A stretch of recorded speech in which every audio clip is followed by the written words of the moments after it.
Rick James was more than just a music legend. He was a wild, unstoppable force who left his mark on funk, soul, and pop culture forever. But behind the flashing lights, crazy stories, and unforgettable hits is a mystery that fans never stop talking about. For years, people guessed, whispered, and wondered what really happened. Now the truth is finally out, and it's not the ending anyone hoped for. Today, we're uncovering the untold story, shocking details, and the strange, secret side of Rick James's life.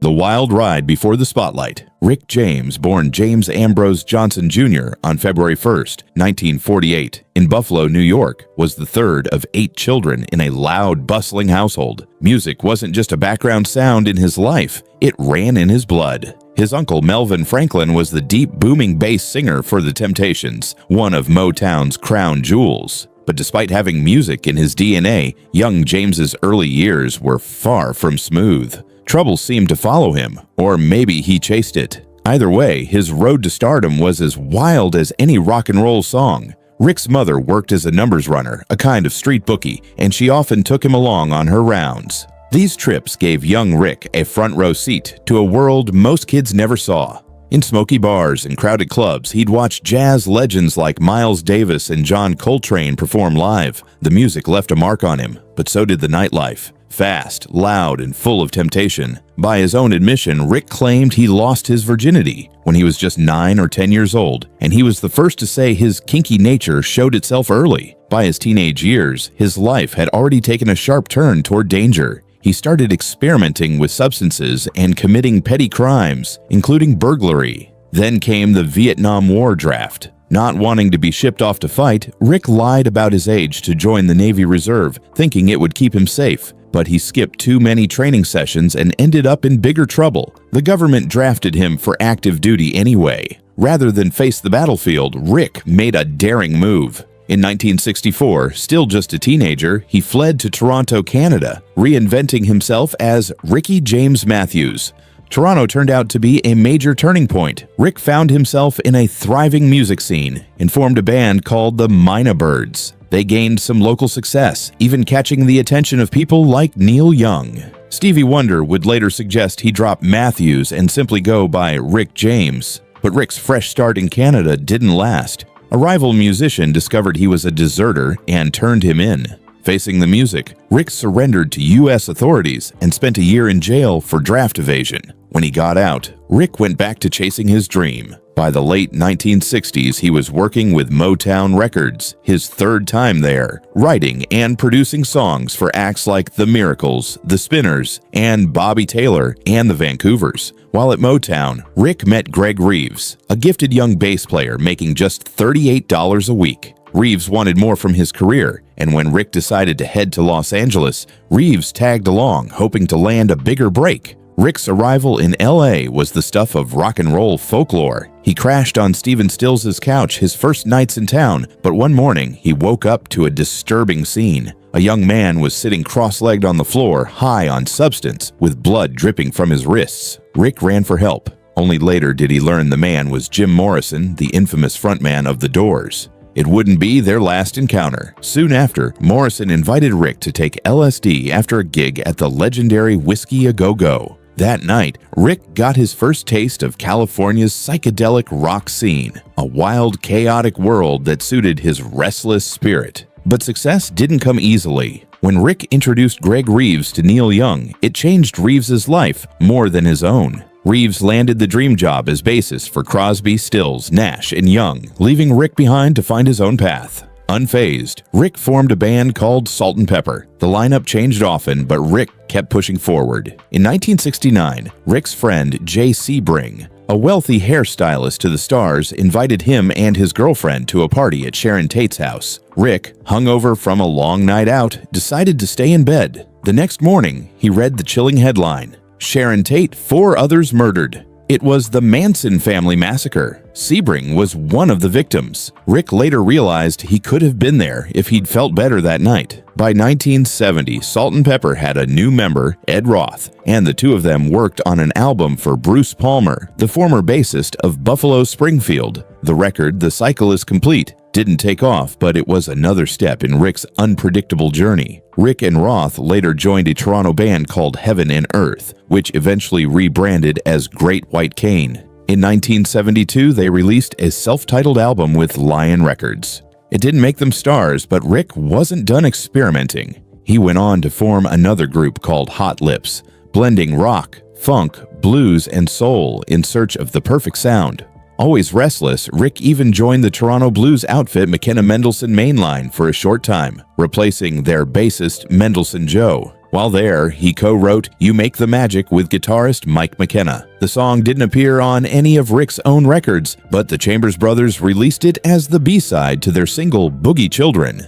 Between 1968 and 1972, Rick James lived a whirlwind life. He bounced between Detroit, Los Angeles, and Toronto, forming bands, meeting legends, and diving deep into the unpredictable, sometimes dangerous world of the music business. He brushed shoulders with rock royalty, narrowly avoided tragedy, and endured professional setbacks. Through it all, he was learning not just about music, but about survival. Those years before fame forged the man Rick James would become. The clubs, the road trips, the near misses, and the endless lineup changes taught him how to lead a band, how to command a stage, and how to blend different styles into something uniquely his own. He didn't know it yet, but all those hard lessons, wild nights, and close calls were preparing him for the moment he would explode onto the scene. Not as Ricky Matthews, not as a struggling sideman, but as Rick James, the unapologetic high-energy super freak who would leave his stamp on music history.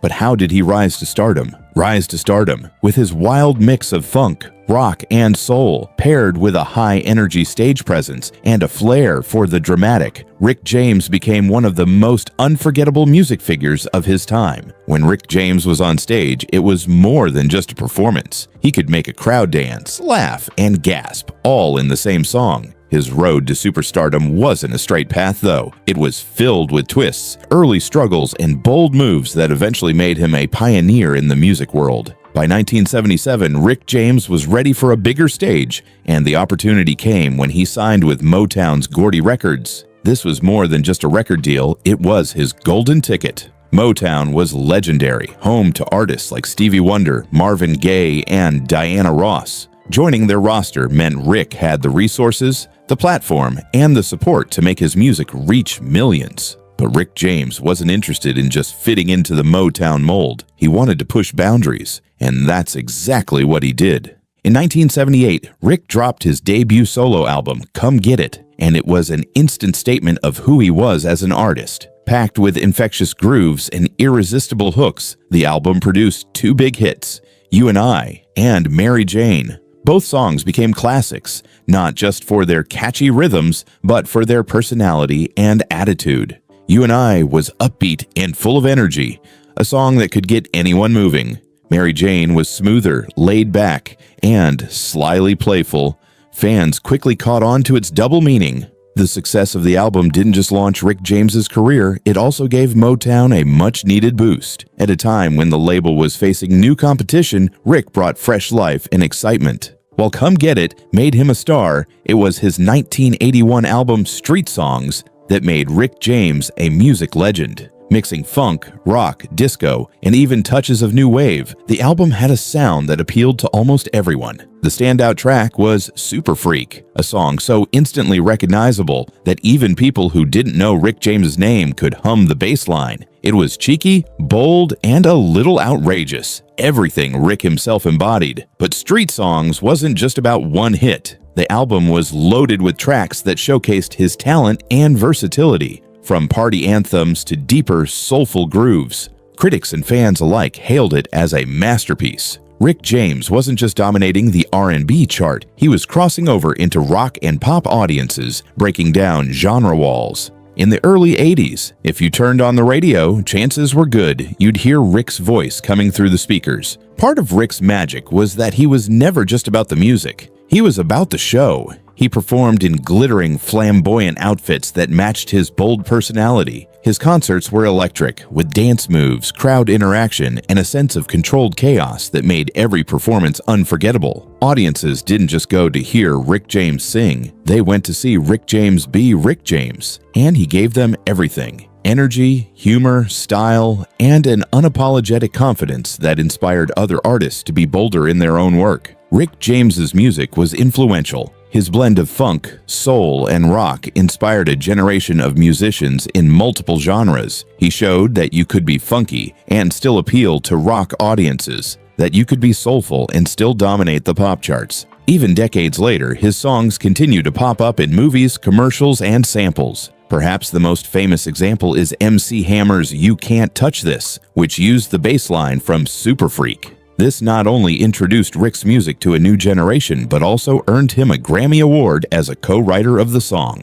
Beyond the awards and the chart hits, Rick James left behind a blueprint for artists who wanted to mix genres and push boundaries without losing their identity. His fearless creativity and willingness to take risks made him more than just a musician. He became a symbol of artistic freedom. His music brought joy to millions, his style left a lasting mark on pop culture, and his energy was something you had to see to believe. Even after his passing, Rick James remains a name that sparks excitement, a reminder of an era when music was big, bold, and unapologetically fun. Rick once said he wanted to make music that people could feel in their bones, and judging by the fact that people are still dancing to his songs decades later, he absolutely succeeded. His blend of funk, soul, and rock didn't just earn him fans, it made him a legend whose grooves will keep moving the world for years to come. His controversies. By the early 1990s, Rick James's career had drifted far from the glory days that had once made him a household name.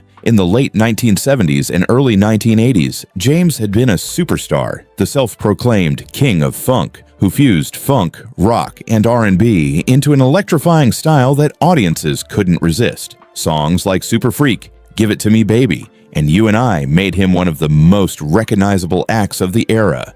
His collaborations stretched from producing Tina Marie's soulful hits to working with Prince in the funk rock movement.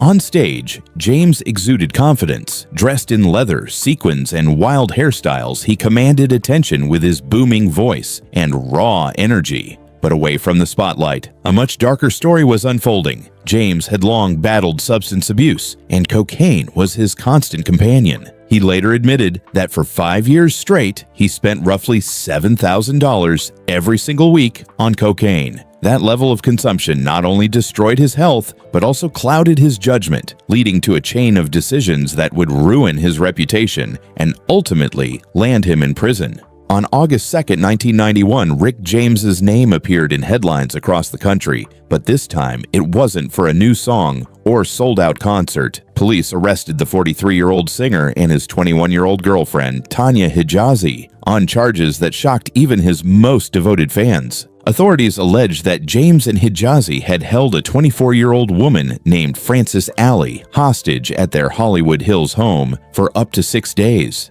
According to investigators, the nightmare began after James and Hijazi met Alley at a party. Unemployed and in a vulnerable position, Alley accepted their offer to stay at the house. What happened next would become one of the most infamous celebrity crime stories of the decade. During what police described as a week-long cocaine binge, James and Hijazi allegedly tied Alley up, forced her to perform intimate acts, and burned her repeatedly with the hot end of a crack cocaine pipe. Officers claimed she was also forced to smoke crack cocaine herself. The details were disturbing. On July 16th, James reportedly threatened Alley with a gun, warning her he would kill her if she tried to leave. That night, police alleged he forced her to go down on Hijazi while he watched. Over the next couple of days, the mistreatment continued. James and Hijazi allegedly alternated between smoking crack, mistreating Alley, and letting her rest just enough to keep the ordeal going. On July 18th, they let her go. She went straight to Cedars-Sinai Medical Center for treatment, and hospital staff immediately contacted the police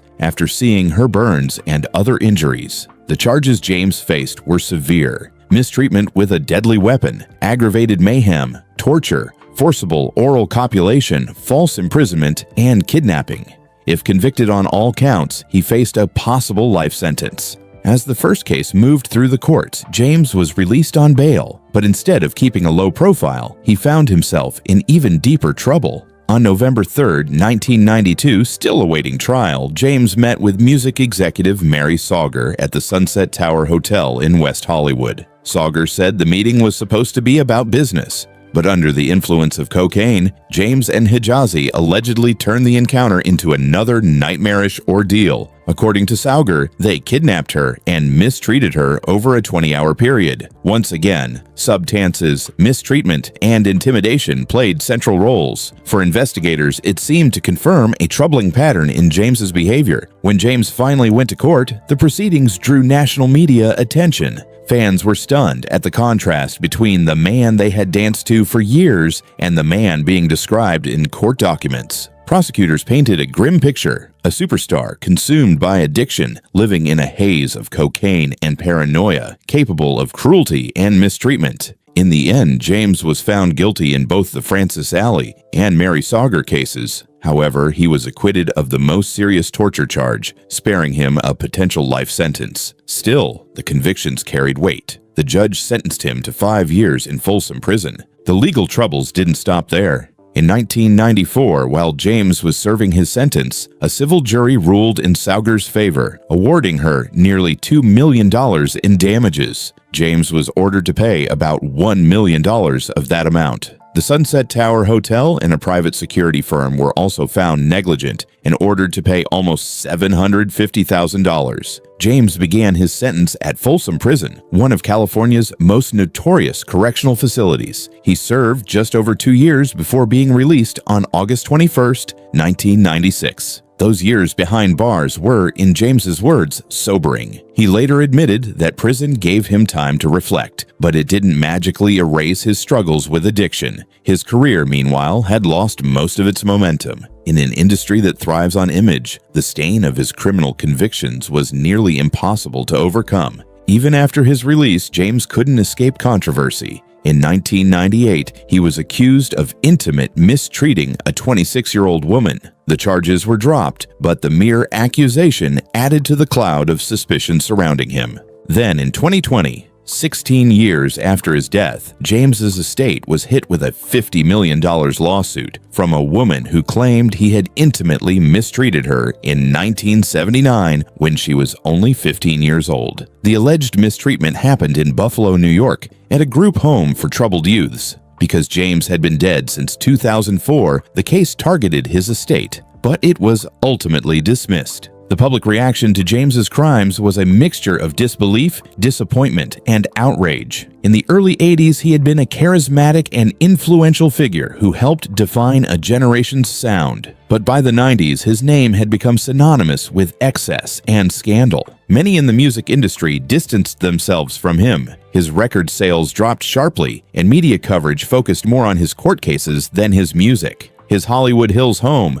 once a symbol of his success, became infamous as the location where one of the crimes took place. Rick James had dealt with legal problems long before he became famous. In the 60s, he went AWOL from the U.S. Navy, which led to multiple arrests and time behind bars. However, the kidnapping and mistreatment convictions he faced in the 90s were far more serious and had a lasting effect on his public image. In his later years, interviews often focused more on his substance use and criminal record than on his music. Still, it raised the question, what was Rick James really like when the stage lights were off?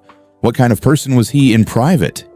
His personal life. Rick James's life offstage was every bit as colorful, intense, and unpredictable as his music. Known for his wild energy and bold style, he also had deep, complicated relationships, romantic, platonic, and creative, that shaped who he was and the art he made. His world was filled with love stories, heartbreak, close friendships, and encounters with some of the most famous names in entertainment. One of Rick's most important relationships was with singer-songwriter Cyval Morgan, the mother of his 2 children, Tyenza and Rick Jr. Though their romance ended, they remained connected through their children, and Cyval understood the demands and chaos of the music industry. In the early 1980s, Rick began a passionate but troubled romance with the Exorcist actress Linda Blair. Their relationship took a painful turn when Blair, without telling Rick, decided to have an abortion. Rick later admitted the decision left him heartbroken, inspiring his hit Cold-Blooded. In 1989, Rick met Tanya Hijazi, beginning another whirlwind relationship. They had a son, Tasman, but their time together was marred by legal trouble when both were convicted. They married in 1996, but divorced 6 years later. Not all of Rick's important female relationships were romantic. In 1979, he met Tina Marie, a powerful-voiced soul singer who became one of his closest creative partners. Their musical chemistry produced hits and lasting collaborations, and though they were briefly rumored to be engaged, their real connection was built on friendship and mutual respect. Tina was devastated by Rick's death in 2004, later admitting the loss fueled her own struggles. Rick's friendships were just as memorable. He formed a close bond with Eddie Murphy and his brother Charlie in the early 1980s, enjoying nights out and private laughs away from the spotlight. Actress and choreographer Debbie Allen tried to be a voice of reason, once confronting Rick backstage after catching him asleep during a Broadway show she'd invited him to see. She pleaded with him to turn his life around, though Rick later admitted he broke that promise almost immediately. Rick also cherished his ties to the Motown family. He idolized Smokey Robinson and Marvin Gaye as a teenager, later befriending them and even recording the duet Ebony Eyes with Smokey. He became godfather to Marvin's daughter Nona and worked with members of The Temptations, especially his uncle Melvin Franklin. The Temptations not only sang on his album Street Songs, but also joined him in projects for Tina Marie, blending classic soul with his edgy funk. The people in Rick James' life, lovers, friends, collaborators, and idols, shaped his journey as much as his own ambition and talent. Some inspired him, some challenged him, and some stood by him through chaos and success alike. Together, they formed the backdrop for a life that was as passionate, unpredictable, and unforgettable as the man himself, health problems, and death. Rick James's life was full of music, fame, and wild living, but it was also marked by health struggles that slowly wore him down. His problems began long before he was famous. As a teen, he started with marijuana, then moved to heroin, and by the late 1960s, cocaine became part of his daily life. Substances weren't just a habit, they were part of his world. Even after serving time in prison and claiming he had quit, traces of cocaine were still found in his body years later. The cost of this lifestyle showed early. In 1984, friends found him unconscious at home and rushed him to the hospital, a clear warning sign that his body was under strain. Years later, in 1998, he suffered a stroke during a performance when a blood vessel in his neck burst. That same year, he had hip replacement surgery, the result of years of hard living and high-energy performances. On August 6, 2004, Rick was found lifeless in his Los Angeles apartment. He was only 56. The official cause of death was pulmonary and cardiac failure. His lungs and heart had simply stopped. But his medical history told the deeper story. He had diabetes, a past stroke, a pacemaker, and even a heart attack behind him. His body had been through decades of punishment. The autopsy revealed 9 substances in his system, including prescription medicines. None were at deadly levels, but together they reflected years of damage. His death was ruled natural causes, though it was clear his lifestyle had played a big role. Rick once called himself an icon of substance abuse and eroticism, embracing his wild image. But his life also had moments of deep loss, like his mother's death in 1991, which he said removed his last emotional anchor and pushed him further into self-destruction. In early 2004, thanks to a hilarious appearance on Chappelle's show, Rick enjoyed a sudden comeback. Younger fans discovered him, and he appeared at events, looking ready for a new chapter. But just months later, his life ended quietly, without drama, a stark contrast to how he had lived. His death sparked tributes across the music world. Thousands attended his funeral in Buffalo, his hometown, with music filling the air in his honor. Rick James was cremated and buried there, closing the circle on a life that had begun in the same city. In the end, Rick James left behind more than 10 million records sold, unforgettable performances, and a legacy of both brilliance and excess. A reminder of how talent and self-destruction can exist side by side. If you enjoyed this video, like and subscribe, and also click the next video shown on your screen.